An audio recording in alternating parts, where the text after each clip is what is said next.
नमस्कार दोस्तों, मैं प्रिंस सैनी आपका स्वागत करता हूं हमारे चैनल लर्न एंड ग्रो में। आज हम बात करेंगे मैग्नेटिक फील्ड के बारे में। Force on a moving charge की भी बात करेंगे जो कि मैग्नेटिक फील्ड में लगती है मूविंग चार्ज के ऊपर। और उसके अलावा जो फ्लेमिंग लेफ्ट हैंड रूल है और राइट हैंड स्क्रू रूल है, इन सब के बारे में डिस्कस करेंगे। तो मैग्नेटिक फील्ड के बारे में ज़्यादा से ज़्यादा जानकारी लेने की कोशिश करेंगे इस लेक्चर में। लेकिन मैग्नेटिक फील्ड को समझने से पहले हमें पता होना चाहिए कि इलेक्ट्रिक फील्ड क्या होता है। इससे पहले हमने डिस्कस किया था कि इलेक्ट्रिक फील्ड क्या होता है। अब हमें पता है कोई भी एक स्टैटिक चार्ज है, अगर हमारे पास मान लीजिए कोई भी आप चार्ज ले लें, प्लस में ले लें या माइनस में ले लें, तो उसके आसपास जो है इलेक्ट्रिक फील्ड होता है। वो जो है आसपास इलेक्ट्रिक फील्ड की लाइंस इस तरह से आप शो कर सकते हैं। इसका मतलब क्या है कि कोई भी स्टैटिक चार्ज है वो इलेक्ट्रिक फील्ड को प्रोड्यूस करता है। अब मान लीजिए इसी फील्ड के अंदर कोई पॉइंट आप ले लेते हैं, तो यहाँ पर इस इलेक्ट्रिक फील्ड के इफेक्ट को महसूस किया जा सकता है। तो इलेक्ट्रिक फील्ड हमारे पास क्या होता है? इलेक्ट्रिक फील्ड वो स्पेस है अराउंड स्टैटिक चार्ज, जैसे हमने यहाँ पर लिया, in which it's electric effect can be felt, यानी कि इसका जो इलेक्ट्रिक इफेक्ट है यहाँ पर उसको फील किया जा सकता है। लेकिन अगर हम मैग्नेटिक फील्ड की बात करते हैं तो वो क्या है? अब यहाँ पर जो इलेक्ट्रिक फील्ड है, जैसे हमने यहाँ पर बात की कि जैसे ये पॉइंट है, ये एक चार्ज के कारण है। अब मान लेते हैं कोई दूसरा चार्ज भी यहाँ पर होता, मान लीजिए प्लस के ओवर यहाँ पर होता, तो उसका भी जो इलेक्ट्रिक फील्ड होता वो भी इसके ऊपर फर्क डालता इस पॉइंट के ऊपर। मान लीजिए ये पॉइंट जो है 1 था, मान लीजिए कोई सेकंड पॉइंट ले लें। अब यहाँ पर इन दोनों चार्ज का इलेक्ट्रिक फील्ड इसके ऊपर फर्क डाल रहा है, यानी कि इस पॉइंट के ऊपर अब इन दोनों का अगर हम वेक्टर सम करेंगे तो वेक्टरली हमें जोड़ना पड़ेगा फील्ड को, तभी हम इस पॉइंट के ऊपर जो इफेक्ट निकाल पाएंगे कि यहाँ पर इलेक्ट्रिक फील्ड कितना है, जो कि हमने प्रिंसिपल ऑफ सुपरपोजिशन के अंदर भी पढ़ा था। इसी तरह से मान लीजिए कोई एक प्लस Q3 चार्ज भी आप ले लें, और यहाँ पर अगर ये Q3 चार्ज आएगा तो इसका इफेक्ट भी यहाँ पर एड अप हो जाएगा। तो यहाँ पर प्रिंसिपल ऑफ सुपरपोजिशन का हम यूज करते थे, यानी कि एक से ज्यादा चार्ज होंगे तो हम उनको वेक्टरली ऐड कर सकते हैं using the principle of superposition. और अगर एक बार हमें इस पॉइंट पर जो हमारी इलेक्ट्रिक फील्ड है, इफेक्टिव इलेक्ट्रिक फील्ड है वो हमें पता चल जाती है, तो हम फोर्स की वैल्यू भी निकाल सकते थे। फोर्स का फॉर्मूला क्या था उसके लिए? Q0E, ये वैल्यू हम निकाल सकते थे। तो अगर इलेक्ट्रिक फील्ड को आपको पता है तो आप जो ये टेस्ट चार्ज है उसके ऊपर जो फोर्स है तो वो आसानी से आप निकाल सकते थे इस फॉर्मूला के थ्रू। लेकिन हम बात कर रहे हैं स्टैटिक चार्ज की फिलहाल। लेकिन अगर हम बात करें मूविंग चार्ज की या करंट थ्रू अ कंडक्टर की, तो वहां पर क्या प्रोड्यूस होता है? वहां पर मैग्नेटिक फील्ड भी प्रोड्यूस होता है। यानी कि मान लीजिए आपने ये क्या लिया, एक कंडक्टर ले लिया, कंडक्टर जो कि आसानी से इलेक्ट्रिक फील्ड को पास कर सकता है। तो यहाँ से जब मूविंग चार्ज, मान लीजिए जो करंट की डायरेक्शन है इस तरह से है, मूविंग चार्ज इसके अंदर जो है मूव कर रहे हैं, और अब ये जो मूविंग चार्ज हैं इनके कारण से क्या प्रोड्यूस हो रहा है? एक तो करंट ही प्रोड्यूस हो रहा है इन मूविंग चार्ज के कारण से इस कंडक्टर के अंदर, दूसरा इसके आसपास मैग्नेटिक फील्ड भी क्रिएट हो रहा है। जो ये करंट कैरिंग कंडक्टर है तो इसके आसपास क्या होगा? मैग्नेटिक फील्ड भी क्रिएट होगा। तो ध्यान से समझिए, स्टैटिक चार्ज के अंदर हमने बात की कि इसके आसपास इलेक्ट्रिक फील्ड होता है, लेकिन जो मूविंग चार्ज है, मूविंग चार्ज के अंदर हमने बात की कि जब चार्ज मूव करता है कंडक्टर से तो करंट तो प्रोड्यूस होता ही है, लेकिन उसके आसपास मैग्नेटिक फील्ड भी क्रिएट होता है। इसका मतलब क्या है कि अगर आप इस करंट को फ्लो करना बंद कर दें तो ना ही यहाँ पर जो करंट रहेगा, यानी कि जो मूविंग चार्ज का फ्लो आप बंद कर दें तो ना ही करंट रहेगा, ना ही मैग्नेटिक फील्ड रहेगा। तो यहाँ पर आप कह सकते हैं कि जो मूविंग चार्ज है वो दोनों के लिए जो है सोर्स है, इलेक्ट्रिक फील्ड के लिए भी और मैग्नेटिक फील्ड के लिए भी। अगर आप उसको बंद कर देते हैं तो ये दोनों ही चीजें हमें नहीं मिलेगी, यानी कि मूवमेंट ऑफ चार्ज को बंद कर देते हैं। तो मैग्नेटिक फील्ड क्या है? इलेक्ट्रिक फील्ड को हमने समझा। मैग्नेटिक फील्ड वो स्पेस है अराउंड ए कंडक्टर, जैसे एक कंडक्टर है जिसके अंदर से करंट जो है फ्लो कर रहा है, और मैग्नेट भी कह सकते हैं आप। अगर कंडक्टर की जगह कोई मैग्नेट ले लें तो उसके आसपास का स्पेस या तो करंट कैरिंग कंडक्टर हो या फिर मैग्नेट हो, in which it's magnetic effect can be felt, यानी कि ये वो स्पेस है इसके आसपास का जहां पर आप मैग्नेटिक फील्ड के इफेक्ट को फील कर सकते हैं। जैसे यहाँ पर इलेक्ट्रिक फील्ड के इफेक्ट को आप फील कर पा रहे थे, तो ये हम यहाँ से समझे। अब जो मैग्नेटिक फील्ड है इसको आप डिनोट किससे करते हैं, आप इसको बी वेक्टर से डिनोट करते हैं। जैसे जो इलेक्ट्रिक फील्ड था हमने ई वेक्टर से डिनोट किया था, ई एरो से, यानी कि तो ये बी एरो से हम डिनोट करते हैं। और ये भी एक वेक्टर क्वांटिटी होती है। इसको हम मैग्नेटिक इंडक्शन भी बोलते हैं या फिर मैग्नेटिक फ्लक्स डेंसिटी भी बोलते हैं। जैसे इसके आसपास कितने मैग्नेट हैं और कौन सा पॉइंट है, जैसे हमने यहाँ पर देखा था कि कई चार्ज ले लें, इसी तरह से कई कंडक्टर ले लें या कई मैग्नेट ले लें और फिर एक पॉइंट पर इफेक्ट निकालें, तो सेम एज जो हमने यहाँ पर किया था उसी तरह से हम इफेक्ट को निकाल सकते हैं। यानी कि अगर आप टोटल जो मैग्नेटिक फील्ड को निकालना चाहते हैं बी किसी भी पॉइंट पर, और वहां पर कई सारे कंडक्टर हैं जिनकी इंडिविजुअल जो मैग्नेटिक फील्ड है वो B1, B2, B3 इस तरह से है, तो ये क्या हो जाएंगे, सारे सम हो जाएंगे। जैसे B1 plus B2 plus B3 जितने भी हैं तो वो सारे हम वेक्टरली ऐड कर देंगे। जैसे इलेक्ट्रिक फील्ड में हमने किया था कि टोटल इलेक्ट्रिक फील्ड निकालना है तो हम हर एक चार्ज का जो इलेक्ट्रिक फील्ड है E1, E2 प्लस E3 इस तरह से वेक्टरली ऐड कर लेंगे। तो मैग्नेटिक फील्ड के लिए भी सेम हमें यही करना है। इसका अंदर भी अगर हम कहें, इसके अंदर भी सुपरपोजिशन प्रिंसिपल का यूज करते हैं हम, और ये ओबे करता है सुपरपोजिशन प्रिंसिपल को, मैग्नेटिक फील्ड भी जो होता है। तो ये आप समझ गए होंगे कि इलेक्ट्रिक फील्ड क्या है और मैग्नेटिक फील्ड हम किस तरह से एक इलेक्ट्रिक फील्ड से समझ सकते हैं। बात करते हैं force on a moving charge in A magnetic field. अगर मैग्नेटिक फील्ड के अंदर कोई चार्ज मूव कर रहा हो तो उसके ऊपर किस तरह की फोर्स लगती है। तो चलिए पहले तो हम एक फिगर बना लेते हैं। यहाँ पर हम तीन एक्सिस ले लेते हैं, ये एक्स एक्सिस हो गया, ये वाई एक्सिस हो गया, ये जेड एक्सिस हो गया।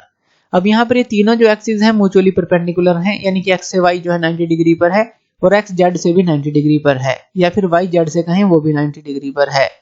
तो यहाँ पर हम कंसीडर कर लेते हैं इस पॉइंट पर कि हमारे पास कोई एक मूविंग चार्ज है प्लस क्यू, ये हम मान लेते हैं। और यहाँ पर जो मैग्नीट्यूड ऑफ फोर्स होगा experience by the moving charge, जो कि ये चार्ज मूव कर रहा है, वो उसके ऊपर किस तरह की फोर्स लगेगी, यानी कि जो फोर्स एक्सपीरियंस की जाएगी इसके द्वारा तो वो क्या होगी। तो magnitude of force experience by the moving charge is directly proportional to the magnitude of the charge.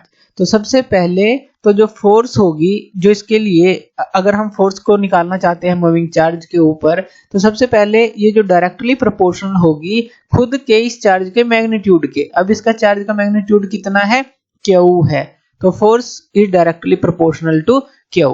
अब यहाँ पर हम मान लेते हैं जो मैग्नेटिक फील्ड की डायरेक्शन है एक्स एक्सिस की तरफ है, तो यहाँ पर हमने मान लिया कि मैग्नेटिक फील्ड इस तरफ है और ये जो मूविंग चार्ज है यहाँ पर इस तरह से मूव कर रहा है इस डायरेक्शन में, इस यूनिफॉर्म मैग्नेटिक फील्ड के अंदर। तो यहाँ पर हम इन दोनों के बीच में एंगल मान लेते हैं कि थीटा एंगल पर ये मैग्नेटिक फील्ड की डायरेक्शन तो ये है और ये थीटा एंगल पर मूव कर रहा है इसी यूनिफॉर्म मैग्नेटिक फील्ड के अंदर। तो दूसरा पॉइंट क्या आ जाता है, जो मैग्नीट्यूड ऑफ फोर्स होगा वो डायरेक्टली प्रोपोर्शनल होगा to the component of the velocity acting perpendicular to the direction of magnetic field. अब देखिए यहाँ पर ये जो v है, यानी कि हम मान लेते हैं कि ये v वेलोसिटी से मूव कर रहा है जो ये चार्ज है, तो इसके दो कंपोनेंट होंगे। एक तो ये कंपोनेंट होगा जो कि हॉरिजॉन्टल कंपोनेंट होगा v cos थीटा, एक वर्टिकल कंपोनेंट होगा। ये वर्टिकल कंपोनेंट कौन सा होगा, इसको हम क्या बोलेंगे, v sin थीटा। तो यहाँ पर ये कहता है कि जो मैग्नीट्यूड ऑफ फोर्स होगा वो डायरेक्टली प्रोपोर्शनल होगा, यानी कि फोर्स जो होगा मैग्नीट्यूड ऑफ फोर्स होगा वो डायरेक्टली प्रोपोर्शनल होगा यहाँ पर v sin थीटा के। v sin थीटा क्यों, क्योंकि इसने बताया कि जो वेलोसिटी का कंपोनेंट है perpendicular to the direction of magnetic field, तो इसके परपेंडिकुलर तो यही आएगा ये वाला, तो v sin थीटा, तो इसके जो फोर्स होगा ये इसके परपेंडिकुलर होगा। तीसरा पॉइंट इसके अंदर ले लेते हैं, जो मैग्नीट्यूड ऑफ फोर्स होगा वो डायरेक्टली प्रोपोर्शनल होगा to the magnitude of the magnetic field applied, यानी कि कितनी मैग्नेटिक फील्ड आपने अप्लाई की है। सिंपल सी बात है, एक तो खुद के चार्ज के मैग्नीट्यूड के बराबर फोर्स एक्सपीरियंस करेगा, जितनी भी फोर्स वो एक्सपीरियंस करेगा, तो खुद का मैग्नीट्यूड उसका कितना है, कितनी मैग्नेटिक फील्ड अप्लाई कर रखी है। दूसरा, अगर वो किसी एंगल पर मूव कर रहा है तो जो वर्टिकल कंपोनेंट है जो इस वेलोसिटी का, जो किससे देखेंगे हम, जो कि perpendicular to the direction of magnetic field से होगा, तो इसके प्रोपोर्शनल होगा। तो यहां से हम क्या निकाल सकते हैं, जो F है वो हमारा क्या आ जाता है, वो आ जाता है directly proportional Q we B sine theta. यही आ जाता है इन तीनों से, क्यू वी साइन थीटा और बी से, तो Q we B sine theta हमारे पास आ जाता है। या फिर आप इस प्रोपोर्शनैलिटी साइन को हटाते हैं तो ये आ जाएगा के यहाँ पर, और ये आ जाएगा Q we B sine theta. और अगर आप k की वैल्यू को 1 पुट कर देते हैं, यानी कि k क्या है यहाँ, कांस्टेंट ऑफ प्रोपोर्शनैलिटी है, इसकी वैल्यू को आप जो है 1 अगर पुट कर देते हैं तो f क्या आ जाएगा हमारे पास, q we B sine theta. तो ये जो है हमारे पास फोर्स आ जाती है एक मूविंग चार्ज के ऊपर।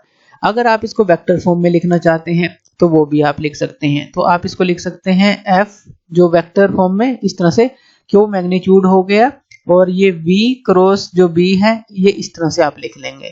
या फिर आप इस तरह से भी लिख सकते हैं f इक्वल टू जो q है और v क्रॉस b, इस तरह से भी लिख सकते हैं। तो वेक्टर फॉर्म में भी आप इसको डिनोट कर सकते हैं। तो इस तरह से फोर्स की जो रिलेशन है वो आप निकाल सकते हैं मूविंग चार्ज के लिए। चलिए अब इस फोर्स की डायरेक्शन की बात कर लेते हैं, जो कि राइट हैंड रूल से या कहीं कि राइट हैंड स्क्रू रूल से हम निकालेंगे। तो यहाँ पर जैसे कि यहाँ पर अगर हम देखें तो फोर्स की डायरेक्शन ये होगी, तो इसके लिए भी हम फ्लेमिंग लेफ्ट हैंड रूल का भी यूज कर सकते हैं, तो वो भी हम देखेंगे अभी। तो चलिए पहले तो हम बात कर लेते हैं फ्लेमिंग लेफ्ट हैंड रूल की ही। अब फ्लेमिंग लेफ्ट हैंड रूल है क्या? फ्लेमिंग लेफ्ट हैंड रूल के अंदर हमें अपना लेफ्ट हैंड जो यूज करना है और उसको इस तरह से आपको ओपन कर लेना है कि जो दो फिंगर हैं आपकी, जैसे कि ये थंब है और ये जो फर्स्ट फिंगर है, तो ये दोनों हमारी परपेंडिकुलर हो, यानी कि 90 डिग्री पर हो। इन दोनों के बीच का जो एंगल हो वो 90 डिग्री हो। जैसे मान लीजिए ये थंब है और ये फिंगर है, तो इन दोनों के बीच का एंगल 90 डिग्री हो।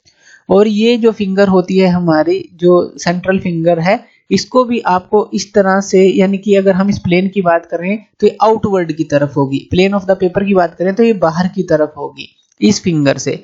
तो ये भी जो होगी हमारी एक तरह से 90 डिग्री पर होती है, जैसे कि हमने एक्स वाई जेड एक्सिस की बात की थी। जैसे मान लीजिए एक्स एक्सिस है, ये वाई है और जेड है, तीनों ही जो म्यूचुअली परपेंडिकुलर डायरेक्शन में होती है, थंब और ये जो फर्स्ट फिंगर है और फिर ये जो सेंट्रल फिंगर है, जैसे कि हमने आउटवर्ड की तरफ दिखाई है।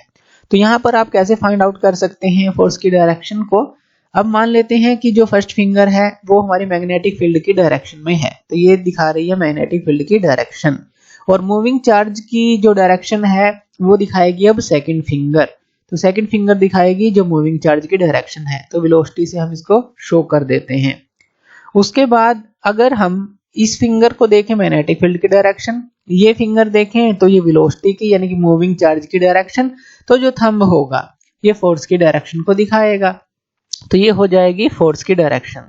तो इस तरह से जो फ्लेमिंग लेफ्ट हैंड रूल का आप यूज करते हैं, मेनली जो फ्लेमिंग लेफ्ट हैंड रूल का यूज किया जाता है वो मोटर के अंदर यूज किया जाता है। जो हमारी डीसी मोटर होती हैं उनके अंदर उनकी जो फोर्स की डायरेक्शन है उसको देखने के लिए किस तरफ मूव करेगा जो पार्ट है। और जो फ्लेमिंग राइट हैंड रूल होता है वो जनरेटर्स में यूज किया जाता है, यानी कि काफी सारे डिफरेंसेस हैं इनमें। अगर आप बिल्कुल डीप में जाएंगे तो काफी डिफरेंसेस भी मिलेंगे। जैसे कि जो फ्लेमिंग लेफ्ट हैंड रूल का यूज किया जाता है इंड्यूस्ड करंट को निकालने में भी किया जाता है, तो काफी डिफरेंसेस है, तो इसमें कंफ्यूज नहीं होना। फिलहाल हम बात कर रहे हैं कि अगर हम फोर्स की डायरेक्शन को निकालना चाहें तो हम फ्लेमिंग लेफ्ट हैंड रूल का भी यूज कर सकते हैं। तो इस तरह से आप उसका यूज करेंगे। तो ये हो गया फ्लेमिंग लेफ्ट हैंड रूल। उसके बाद बात कर लेते हैं डायरेक्शन ऑफ एफ की, यानी कि जो डायरेक्शन ऑफ फोर्स रहेगी वो आप राइट हैंड स्क्रू रूल के थ्रू किस तरह से निकाल सकते हैं। तो अब देखिए हमने जो एफ की वैल्यू निकाली थी, जो फोर्स की वैल्यू निकाली थी वो क्या निकाली थी, क्यू और वी क्रॉस बी, यानी कि जो फोर्स है यहाँ पर तो डायरेक्शन ऑफ फोर्स होगा, तो यहाँ पर हम देख सकते हैं वो डायरेक्शन ऑफ क्रॉस प्रोडक्ट होगा वेलोसिटी का, यानी कि जो मूविंग चार्ज की वेलोसिटी थी और मैग्नेटिक फील्ड का। अब अगर क्रॉस प्रोडक्ट की बात करते हैं तो डायरेक्शन ऑफ फोर्स क्या होगी, परपेंडिकुलर टू द प्लेन जिसके अंदर v और b दोनों होंगे। अब मान लेते हैं कि एक पेपर है हमारे पास या एक प्लेन है और यहाँ पर हम ये मान लेते हैं b है और ये v है, यानी कि ये मैग्नेटिक फील्ड की डायरेक्शन है और ये जो है v की यानी कि मूविंग चार्ज की डायरेक्शन है। अब आपको करना क्या है, इनके बीच में एंगल ले लेते हैं थीटा। अब आपको करना क्या है, राइट हैंड जो रूल है उसका यूज करना है, या स्क्रू रूल का कह लीजिए यूज करना है।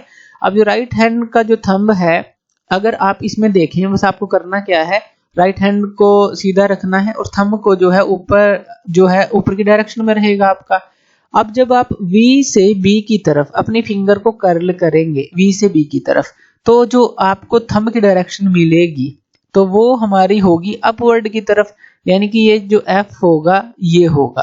तो इसको आप यहाँ पर लिख सकते हैं कि ये जो है V क्रॉस B का प्रोडक्ट, जो V क्रॉस B जो है इनका क्रॉस प्रोडक्ट होगा, जो कि ये फोर्स होगी।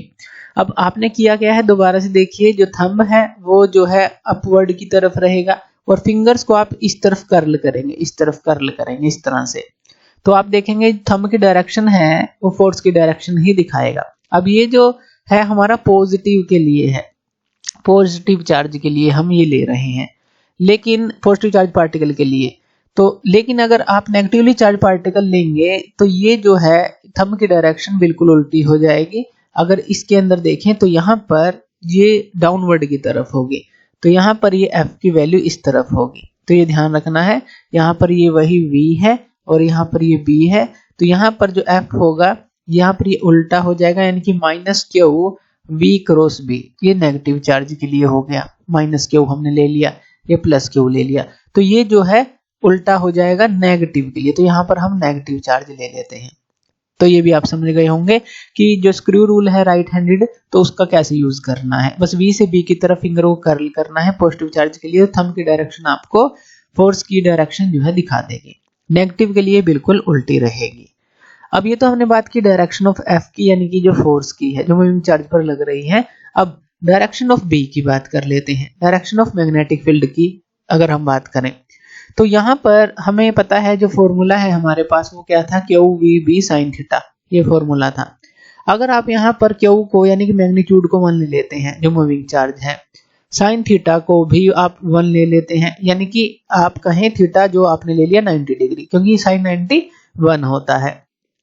उसके अलावा जो वेलोसिटी है वो भी आप 1 ले लेते हैं, यानी कि 1 मीटर पर सेकंड ले लेते हैं। तो F की वैल्यू यहाँ पर क्या आ जाएगी, F की वैल्यू ये भी 1, ये भी 1 और ये भी 1, तो F इक्वल टू किसके आ गया, B के बराबर आ गया। तो इसको आप क्या कह सकते हैं कि जो मैग्नेटिक फील्ड इंडक्शन है, जैसे कि ये जो B है at a point in the field, वो किसके इक्वल होगी, टू द फोर्स एक्सपीरियंस, जो कि फोर्स एक्सपीरियंस की जा रही है बाय ए यूनिट चार्ज। क्यों हमने कितना लिया, 1 by a unit charge moving with a unit velocity, यानी कि 1 मीटर पर सेकंड के साथ जो चल रहा है, moving with the unit velocity perpendicular to the direction of magnetic field. Theta कितना लिया था, 90 डिग्री, यानी कि perpendicular to the direction of magnetic field at that point. तो जो भी हमने लिया है यहाँ पर, उसी की हमने यहाँ पर डेफिनेशन लिख दी कि जो मैग्नेटिक फील्ड इंडक्शन है इस फोर्स के बराबर होगा, जो कि एक यूनिट चार्ज महसूस करेगा जब वो यूनिट वेलोसिटी के साथ मूव कर रहा हो, और किस डायरेक्शन में, perpendicular to the direction of magnetic field. तो ये डायरेक्शन ऑफ B हो गई। अब यहाँ पर कुछ केसेस हम ले सकते हैं। पहला केस, थीटा को 0 या फिर 180 डिग्री ले लें। अगर थीटा को 0 लेंगे तो F इक्वल टू जो QVB sin थीटा है, तो थीटा को आपने 0 ले लिया तो sin 0 0 हो जाएगा, यानी कि ये F जो है 0 हो जाएगा। तो इसका क्या मतलब है कि अगर जो चार्ज पार्टिकल है वो parallel to the direction of magnetic field चल रहा है, जैसे मान लीजिए ये मैग्नेटिक फील्ड की डायरेक्शन है और जो कि चार्ज है वो भी इसी डायरेक्शन में मूव कर रहा है, तो ये मैग्नेटिक फील्ड की डायरेक्शन हो गई। बीच में हमने ले लिया कि ये जो चार्ज उसी डायरेक्शन में मूव कर रहा है, पैरेलली मूव कर रहा है to the direction of magnetic field, तो यहाँ पर कोई भी फोर्स ये एक्सपीरियंस नहीं करेगा जो कि ये चार्ज मूव कर रहा है। तो इसका मतलब ये है, पहले केस का ये आप समझ गए होंगे। दूसरा केस ले लेते हैं। यहाँ पर अगर हम V को इक्वल टू 0 पुट कर दें, यानी कि F equal to Q0B sin theta, यही चीज है, तो यहाँ पर ये भी 0 आ जाएगा। इसका मतलब क्या है, मान लीजिए मैग्नेटिक फील्ड ये इस तरह से है हमारा, और यहाँ पर कोई स्टैटिक चार्ज है, अब वो मूव कर ही नहीं रहा, रेस्ट पर है, तो वो भी कोई भी फोर्स एक्सपीरियंस नहीं करेगा। स्टैटिक चार्ज कोई भी फोर्स एक्सपीरियंस यहाँ पर नहीं करेगा। तो इसका भी मतलब ये हो गया कि फोर्स 0 इसमें भी और इसमें भी। थर्ड केस ले लेते हैं। अगर थीटा 90 डिग्री हो तो F equal to QVB sine क्या आ जाएगा, 90 डिग्री। 90 डिग्री क्या होता है, 1, तो यानी कि आ गया QVB। तो इसके लिए देखें कि जो मूविंग चार्ज है वो हमारा एक तरह से मैक्सिमम फोर्स है वो एक्सपीरियंस करेगा। कब, जब मैग्नेटिक फील्ड इस तरफ है और ये जो है इसके बिल्कुल परपेंडिकुलर चल रहा है जो मूविंग चार्ज है। तो यहाँ पर ये मैक्सिमम फोर्स जो है यानी कि थीटा जो है इन दोनों के बीच में 90 है, तो मैक्सिमम फोर्स को एक्सपीरियंस करेगा। तो इस तरह से डायरेक्शन ऑफ बी को भी आप निकाल सकते हैं। तो ये हमने देखा डायरेक्शन ऑफ बी। अब बात कर लेते हैं यूनिट्स ऑफ बी की। तो यूनिट्स ऑफ जो बी है ये क्या होती हैं? अगर ऐसा यूनिट की बात करें तो वो टेस्ला होती है या फिर वेबर पर मीटर स्क्वायर आप इसको बोलते हैं। अगर आप बी का फॉर्मूला निकालें तो वो क्या हो जाएगा आपके पास, यहाँ पर हमारे पास फॉर्मूला क्या था, Q we B sine theta, यही था। तो यहाँ से अगर बी का आप फॉर्मूला निकालते हैं तो ये क्या हो जाता है, F by Q V sine theta, यही हो जाएगा F by Q into V sine theta. तो बी का फॉर्मूला हमारे पास ये आ जाता है। अब यहाँ पर अगर आप Q को 1 पुट कर दें, V को भी 1 मीटर पर सेकंड पुट कर दें और इसी तरह से जो थीटा है उसको 90 डिग्री पुट कर दें, यानी कि जो साइन थीटा है वो क्या आ जाएगा, 1 आ जाएगा अगर थीटा 90 डिग्री पुट होगा। और फोर्स को भी आप 1 न्यूटन पुट कर दें तो B की वैल्यू क्या आएगी हमारे पास, B की वैल्यू क्या आ जाएगी, सीधी 1 आ जाएगी। अब ये जो 1 है ये टेस्ला के अंदर वैल्यू आएगी। अब ये 1 टेस्ला है क्या हमारे पास, इसकी भी बात कर लेते हैं। 1 Tesla if A charge of 1 coulomb, हमने यहाँ पर देखा कि चार्ज लिया 1 कूलम का, while moving at right angle, theta ली 90 डिग्री, जब वो राइट एंगल पर मूव कर रहा है to a magnetic field with a velocity of 1 metre per second, velocity कितनी है 1 metre per second, experience a force of 1 newton at that point, तो वो होता है 1 टेस्ला। तो हमने सारी जो चीजें हैं यहाँ पर इस डेफिनेशन में यूज करके हमने बता दिया कि 1 टेस्ला जो है वो क्या होता है। अब जो 1 टेस्ला है इसको आप ऐसे लिख सकते हैं, 1 newton by 1 coulomb into 1 metre per second, ये भी लिख सकते हैं क्योंकि फोर्स की जो यूनिट है वो न्यूटन हो गई, चार्ज की कूलम हो गई और वेलोसिटी की क्या हो गई, मीटर पर सेकंड। तो ये आप लिख सकते हैं। या फिर आप इसको ऐसे भी लिख सकते हैं, जो 1 न्यूटन है जो ये कूलम है इसको आप एम्पियर इंटू सेकंड लिख सकते हैं, जो कूलम होता है एम्पियर इंटू सेकंड होता है, तो आप इसको 1 एम्पियर सेकंड लिख सकते हैं। और यहाँ पर ये क्या है 1 मीटर पर सेकंड है, तो सेकंड से सेकंड कैंसिल आउट हो जाएगा। और यहाँ पर आप ऐसा लिख सकते हैं कि 1 न्यूटन एम्पियर -1 और मीटर -1, सेकंड तो सेकंड से कैंसिल आउट हो गया। तो ये जो है टेस्ला की जो यूनिट है ये भी आप निकाल सकते हैं। अगर हम सीजीएस यूनिट की बात करें जो कि मैग्नेटिक फील्ड है, तो वो क्या होती है, ये तो हमने एसआई यूनिट की बात की, जो सीजीएस यूनिट है तो वो होती है गोज। तो ये भी ध्यान रखना है, ये गोज होती है और गोज को हम किससे डिनोट करते हैं, कैपिटल जी से डिनोट करते हैं। और जो 1 गोज होता है वो हमारा 10⁻⁻⁴ टेस्ला के बराबर होता है। तो ये चीज भी आपको याद होनी चाहिए इस केस के लिए। तो ये तो हो गई जो यूनिट्स हैं। अब डायमेंशंस ऑफ बी अगर आपको निकालनी है तो डायमेंशंस ऑफ बी को आप कैसे निकाल सकते हैं, डायमेंशंस ऑफ बी को इसी फॉर्मूले से निकालेंगे। ये जो हमने फॉर्मूला लिया था ये वाला, ये था F by Q V sine theta. तो बस हमें क्या करना है, जो बी है एफ जो है वो फोर्स होती है, तो फोर्स की हमारे पास डायमेंशन क्या होती है, mlt-2 यही होती है। और जो चार्ज है क्यू वो होता है a इंटू टी, और जो वेलोसिटी है वो क्या होती है हमारे पास lt-1 ये होती है। अब यहाँ से जब आप वैल्यू को निकालेंगे तो ये हमारे पास क्या आ जाएगी m, ये a ऊपर की तरफ जाएगा यानी कि a की -1, ये t है और ये t की -2 है। अब ये देखिए t है और t की -1 है, तो ये तो कैंसिल आउट हो गया एक तरह से। तो ये आ गया m a-1 t-2। तो ये जो है ये डायमेंशंस ऑफ b आ जाती हैं। अब यहाँ पर डायमेंशंस भी हमने निकाल ली। अब हमने क्या देखा इसके अंदर, जो स्टैटिक चार्ज है वो सोर्स होता है इलेक्ट्रिक फील्ड का, लेकिन मैग्नेटिक फील्ड का नहीं, ये भी हमने देखा। लेकिन जो मूविंग चार्ज है वो सोर्स होता है इलेक्ट्रिक फील्ड का भी और मैग्नेटिक फील्ड का भी। तो इस सारी चीजों से हमें ये चीजें भी समझ आई। तो थैंक यू वीडियो देखने के लिए, और इसी तरह की वीडियोस के लिए आप हमारे चैनल लर्न एंड ग्रो पे हमें सब्सक्राइब कर सकते हैं। धन्यवाद।